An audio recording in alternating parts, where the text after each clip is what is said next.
Socialiniuose tinkluose žaibiškai plinta jaunimo vartojamos frazės kaip 6-7, Sigma ir daugelis kitų. Ir jų banga persimetė ir į Lietuvos mokyklas. Vaikai koridoriuose ir pamokų metu kartoja šias frazes ir rodo iš TikTok perimtus gestus. Mokytojus neramina, kad ši mada taip įsisiautėja, jog tampa sunku netgi vesti pamokas. Ekspertai sako, kad tai yra greitai kintantis jaunimo žargonas.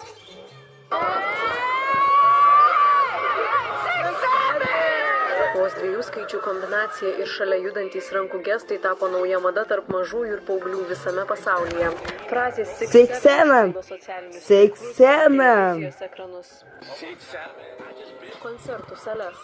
Bačyčia, Viena po kitos kilnoja savo rankas. Mažamečiams sunku nusiraminti ir bažnyčioje.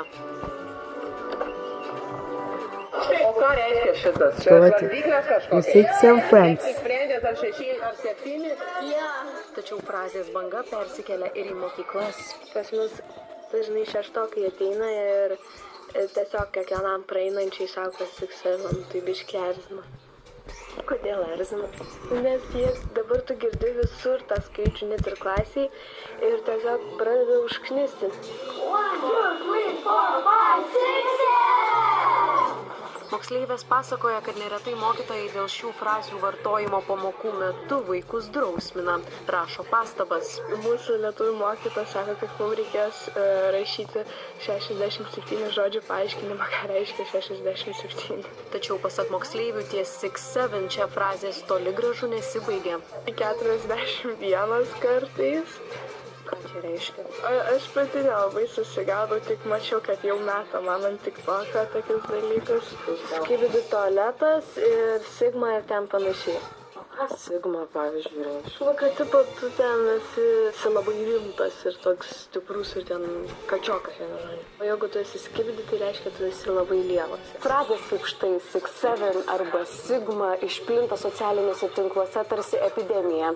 Tiesa, suaugę ne visada supranta, ką tai reiškia. Tad nusprendėme paklausti mokytojų. Girdėjau, vaikai tą nuolat naudoja, bet taip tiksliai nepasakysiu, kas žinau, kad kažkas negražiai. Jeigu puslapis yra 6-7 arba pratimas 6-7, tai būtinai rankelė suveikia. Mes bandom juos nuraminti, kad tai nėra kažkoks prasmingas dalykas ir perinam į tuos klausimus, kuriuos norim išspręsti. Klausiu, ką tai reiškia. Tai kaip supratau, nieko nereiškia. Kalboje nieko nereiškinti žodžiai atrodo kaip kalbos šiukšlės ir jie tokie ir yra iš principo. Paklausėme ir pačių vaikų, kas yra 6-7.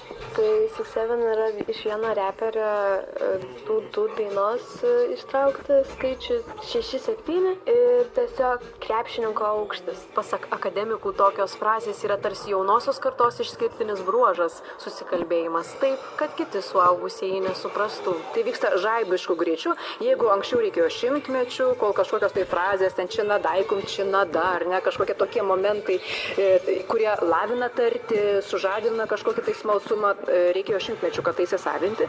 Tai dabar užtenka kelių parų. Profesorė primena, kad ir vyresnių kartų atstovai taip pat turėjo tam tikrų pasisakymų. Esą tai tiesiog pralinksmina pačius žmonės. Pirk drambliuką, kuri labiausiai visus erzino, irgi buvo be rimtos potekstės, ar ne, kai neturėdavai ką pasakyti, o vis tiek norėdavai išlaikyti pokalbį ir dar turbūt įnešti kažkokią erzulio, tai panaudodavom tą frazę. Tad specialistai pedagogams pataria į tokias vaikų frazes reaguoti neutraliai, jeigu nekelia grėsmės patyčioms ir netrukdo klasės darbui, o jeigu vis dėlto trikdo, ramiai kontroliuoti situaciją.